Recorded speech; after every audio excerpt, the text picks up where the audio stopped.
Si tu fais de la calisthénie et que tu négliges les dips, tu laisses 50% de ta progression de côté. Pourquoi les dips est l'exercice le plus sous-estimé de la calisthénie? Pourtant, les dips, ça travaille les triceps, les épaules, les pecs et l'entièreté du corps. Et pourtant, il n'y a aucun autre exercice en calisthénie qui te propose la même complexité. Donc voici 3 raisons concrètes de pourquoi les dips sont essentiels en calisthénie. Tout d'abord, la force de pousser en handstand. Sans l'exercice des dips, faire des push-ups en handstand serait très difficile. Pour faire des push-ups en handstand, on fait exactement la même chose que des dips.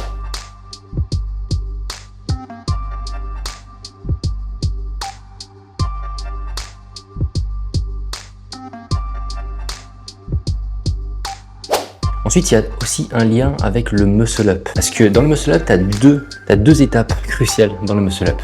Le premier, c'est le tirage. Donc, l'attraction, donc avec les mains comme ceci. Parce qu'il y a l'attraction et il y a, une fois qu'on a fait l'attraction, avec la transition, il y a le pousser. Et le pousser, tout ça, c'est les triceps, les épaules, les pecs. Donc, les dips. Et enfin, les dips, ils permettent de travailler les épaules pour tout ce qui est les skills avancés. Ça te permet de faire des techniques et des mouvements avancés.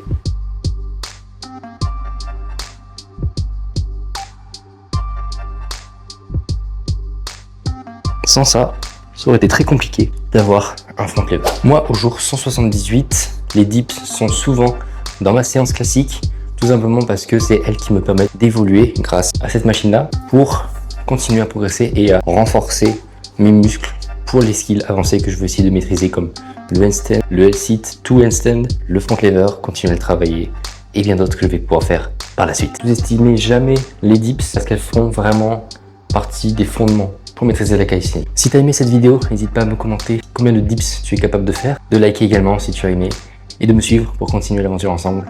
Donc je te souhaite une bonne journée, à demain, bye bye.